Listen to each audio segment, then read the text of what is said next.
80ാമത് സ്വാതന്ത്ര്യദിനാഘോഷത്തിൽ രാജ്യം. ഡൽഹിയിൽ ദേശീയ പതാക ഉയർത്തി പ്രധാനമന്ത്രി.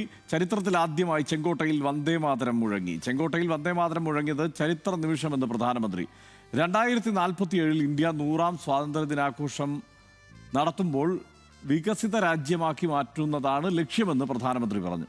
വികസിത രാജ്യമാക്കാനുള്ള ലക്ഷ്യത്തിലേക്ക് 7 മേഖലയിൽ ഊന്നൽ നൽകാൻ സപ്തധാരാ പ്രതിജ്ഞയും പ്രധാനമന്ത്രി പങ്കുവച്ചു.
प्यारे देशवासियों, पिछले 12 वर्षों में डिफेंस प्रोडक्शन करीब 4 गुना हुआ।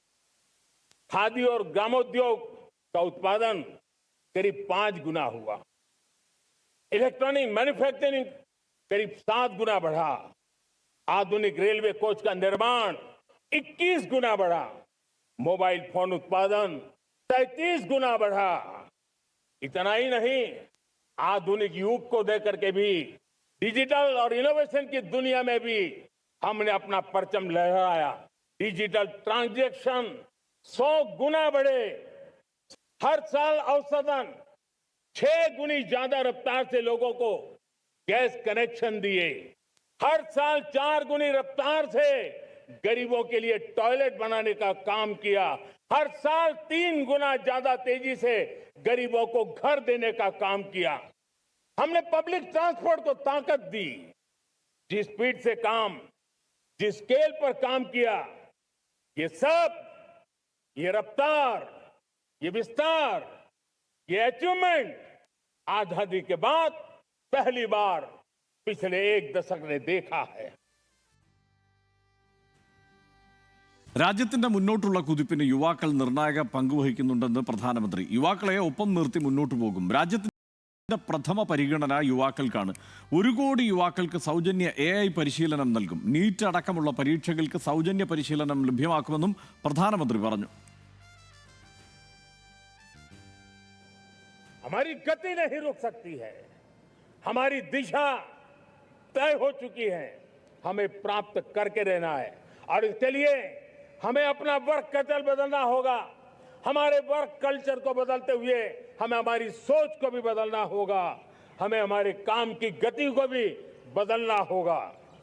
और मेरा भरोसा है मेरे देश की युवा शक्ति पर, मेरे देश के नौजवानों पर, मेरे देश की माताओं को बहनों पर, मेरे देश के किसानों पर, मेरे देश के मजदूरों पर कि हम इस सपने को साकार कर सकते हैं. വനിതാ സംവരണ ബിൽ പാസാക്കാൻ പ്രതിപക്ഷത്തിന്റെ സഹകരണം തേടി പ്രധാനമന്ത്രി. സംവരണം വേഗത്തിൽ നടപ്പാക്കാൻ സഹകരിക്കണമെന്നാണ് അഭ്യർത്ഥന. സ്ത്രീകളുടെ ശക്തി രാജ്യം തിരിച്ചറിയണമെന്നും സ്വാതന്ത്ര്യദിന പ്രസംഗത്തിൽ പ്രധാനമന്ത്രി പറഞ്ഞു. ചെങ്കോട്ടയിലെ ആഘോഷ പരിപാടിയിൽ നിന്ന് രാഹുൽ ഗാന്ധിയും മല്ലികാർജ്ജുൻ ഖാർഗെയും വിട്ടുനിന്നു. വിവരങ്ങളുമായി ശരത് ലാൽ ചേരുന്നുണ്ട്. ശരത്ത്, പ്രധാനമായും പ്രധാനമന്ത്രി ഇന്ന് പ്രസംഗത്തിൽ ഊന്നൽ നൽകിയ വിഷയങ്ങൾ, അതോടൊപ്പം തന്നെ പ്രതിപക്ഷത്തിന്റെ അവിടുത്തെ അസാന്നിധ്യം, ഇതടക്കമുള്ള വിവരങ്ങൾ എന്തെല്ലാമാണ്? ഹർഷൻ സാധാരണ 13ാമത്തെ പ്രസംഗമാണ് ചെങ്കോട്ടയിൽ പ്രധാനമന്ത്രി നടത്തിയത്. 75 മിനിറ്റ് ആയിരുന്നു പ്രധാനമന്ത്രിയുടെ സ്പീച്ച് അല്ലെ പ്രസംഗ സമയം. ആദ്യം പ്രധാനമന്ത്രി അപ്പോൾ 65 മിനിറ്റ്. കഴിഞ്ഞ വർഷം 103 മിനിറ്റ് ആയിരുന്നു പ്രധാനമന്ത്രി പ്രസംഗിച്ചത്. ഈ തവണത്തെ പ്രസംഗത്തിൽ പ്രധാനമായും യുവാക്കൾക്കും അതേപോലെ തന്നെ തൻ്റെ ഭരണകാലത്ത് നേടിയ നേട്ടങ്ങളും ഊന്നി പറയാനാണ് അദ്ദേഹം ശ്രമിച്ചത്. അതേപോലെ തന്നെ വനിതാ സംവരണത്തിന് വേണ്ടിയിട്ട് അല്ലെ വനിതാ സംവരണം നടപ്പിലാക്കാൻ വേണ്ടി പ്രതിപക്ഷം കൂടെ നിൽക്കണമെന്ന് അദ്ദേഹം അഭ്യർത്ഥിച്ചു. ഈ സമയത്തൊക്കെ തന്നെ പ്രതിപക്ഷ നിര അതായത് രാഹുൽ ഗാന്ധിയും പ്രതിപക്ഷ നേതാവും അല്ലെങ്കിൽ ഏറ്റവും പ്രധാനപ്പെട്ട പ്രതിപക്ഷ കക്ഷിയായ കോൺഗ്രസിൻ്റെ അധ്യക്ഷൻ മല്ലികാർജ്ജുന ഖാർഗെയും ഈ ചെങ്കോട്ടയിൽ എത്തിയില്ല എന്നത് ശ്രദ്ധേയമാണ്. അതുപോലെ തന്നെ മറ്റു പ്രധാനപ്പെട്ട പ്രതിപക്ഷ നേതാവ് CPM general secretary MA Baby അടക്കമുള്ളവരും ചെങ്കോട്ടയിൽ എത്തിയിരുന്നില്ല.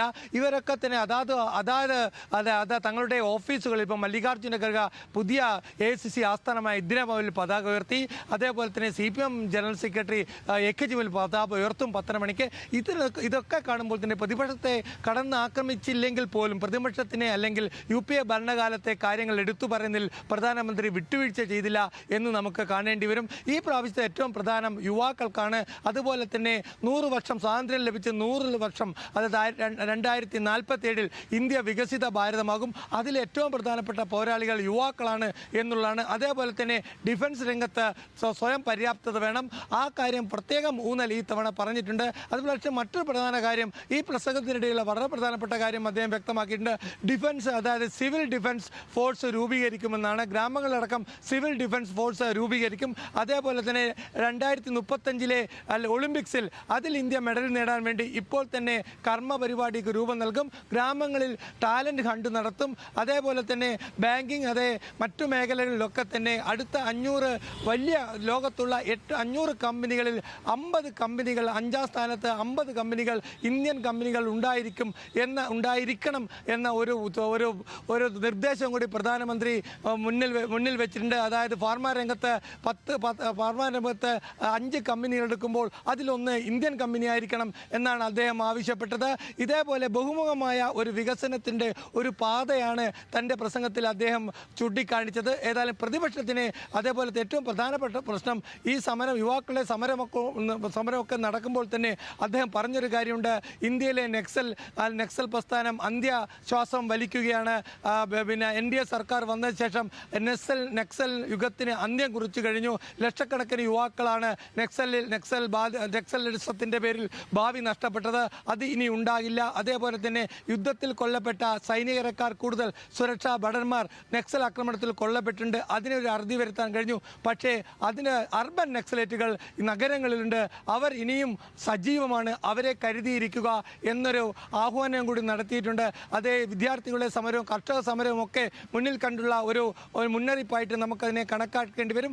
ഏതായാലും യുവാക്കളെ സംബന്ധിച്ചോളം വളരെ പ്രധാനപ്പെട്ട ഒരു കോച്ചിങ് സെൻ്ററുകൾ ഓൺലൈൻ കോച്ചിങ് സെൻ്ററുകൾ ഫ്രീ ആയിട്ട് എല്ലാ മത്സര പരീക്ഷകൾക്കുമായി കേന്ദ്രം തന്നെ ഓൺലൈൻ ഫ്രീ കോച്ചിങ് ക്ലാസുകൾ നടത്തും എല്ലാവർക്കും എന്നാണ് പ്രധാനമന്ത്രിയുടെ ഏറ്റവും വലിയ പ്രഖ്യാപനം. ആ നീറ്റ് സമരവും അതിനോടനുബന്ധിച്ചുള്ള വിഷയങ്ങളും കത്തിപ്പടർന്ന സാഹചര്യത്തിൽ കൂടിയാണ് ഇത്തരമൊരു പ്രഖ്യാപനം എന്നുകൂടി എടുത്തു പറയേണ്ടത്. മറ്റൊന്ന് നേരത്തെ ഹർഷൻ സൂചിപ്പിച്ച പോലെ ആർട്ടിഫിഷ്യൽ ഇൻ്റലിജൻസ് രംഗത്തും സെമി കണ്ടക്ടർ രംഗത്തും നിർമ്മാണത്തിലടക്കം 1 കോടി തൊഴിൽ സാധ്യതകൾ അല്ലെങ്കിൽ 1 കോടി പരിശീലനം നൽകുമെന്നുള്ളതാണ് മറ്റൊരു കാര്യം. ഉൽപ്പാദന മേഖലകളിൽ ശ്രദ്ധ കേന്ദ്രീകരിക്കും എന്നുള്ളതാണ് ഏറ്റവും വലിയ പ്രത്യേകം. കഴിഞ്ഞ കുറേ കാലമായി സോഫ്റ്റ് അല്ലെങ്കിൽ AI എന്നിവയിൽ ശ്രദ്ധ കേന്ദ്രീകരിക്കുമെന്ന് പ്രധാനമന്ത്രി നേരെ ഫാക്ടറികളിലേക്ക് ഉൽപ്പാദന രംഗത്തേക്ക് ശ്രദ്ധ കേന്ദ്രീകരിക്കുമെന്ന് പറയുന്നു. അതായത് ഒരു ക്വാളിറ്റി എന്ന മന്ത്രമാക്കി ആഗോള തലത്തിൽ ക്വാളിറ്റി എന്ന മന്ത്രം പടർത്തണം. അതിനുവേണ്ടി ഉൽപ്പാദന മേഖലകൾക്ക് പ്രത്യേക ശ്രദ്ധ ഫാക്ടറികൾക്ക് പ്രത്യേക ശ്രദ്ധ ചെലുത്തുമെന്ന് തന്നെ അദ്ദേഹം വ്യക്തമാക്കിയിട്ടുണ്ട്. ഇത് മൊത്തത്തിൽ ഉള്ള ഒരു പ്രസംഗം കണക്കിലെടുത്താൽ ഈ പ്രസംഗത്തിൽ യുവാക്കൾക്ക് തന്നെ ഊന്നിക്കൊണ്ടാണ് പ്രസംഗം എന്ന കാര്യത്തിൽ യാതൊരു സംശയവുമില്ല. അതേസമയം പ്രതിപക്ഷത്തോട് കൈ കൊടുക്കാനുള്ള തൻ്റെ സന്നദ്ധതയും അദ്ദേഹം പ്രകടിപ്പിക്കുന്നുണ്ട്. വനിതാ സംവരണ ബില്ലാണെങ്കിൽ പോലും പ്രതിപക്ഷത്തെ അത്ര കടന്ന് ആക്രമിക്കാതെയാണ് ഈ തവണത്തെ ചെങ്കോട്ട പ്രസംഗം എന്ന് നമുക്ക് പറയേണ്ടി വരും. അതുപോലെ പശ്ചിമേഷ്യൻ പ്രതിസന്ധിയും അദ്ദേഹം ചൂണ്ടിക്കാട്ടുന്നുണ്ട്. കാരണം 12 വർഷത്തിൽ താൻ അഭിമുഖീകരിച്ചത് വളരെ വലിയ പ്രശ്നങ്ങളാണ്. കൊറോണ മുതൽ ഉക്രൈൻ യുദ്ധം മുതൽ അതേപോലെ തന്നെ പശ്ചിമേഷ്യൻ യുദ്ധം വരെ അദ്ദേഹം എടുത്തു പറഞ്ഞു. ഗ്യാസും യൂറിയയും പെട്രോളും ഡീസലും ഇല്ലാത്തൊരവസ്ഥ വരും എന്ന് വരെ ചിലർ പ്രചരിപ്പിച്ചു. എന്നാൽ നമ്മൾ അതിനെയൊക്കെ മറികടന്നു എന്ന് അദ്ദേഹം അവകാശപ്പെടുന്നുണ്ട്. ഏതായാലും ഒരു സമഗ്രമായ ഒരു പ്രസംഗം എന്ന് നമുക്ക് പറയേണ്ടി വരും. കഴിഞ്ഞ വർഷം 103 മിനിറ്റ് ആണെങ്കിൽ ഈ തവണ 75 മിനിറ്റ് കൊണ്ട് അദ്ദേഹം പ്രസംഗം ചുരുക്കിയിട്ടുണ്ട്. ശരത്ലാലാണ് ഡൽഹിയിൽ നിന്ന് വിവരങ്ങൾ നൽകിയത്.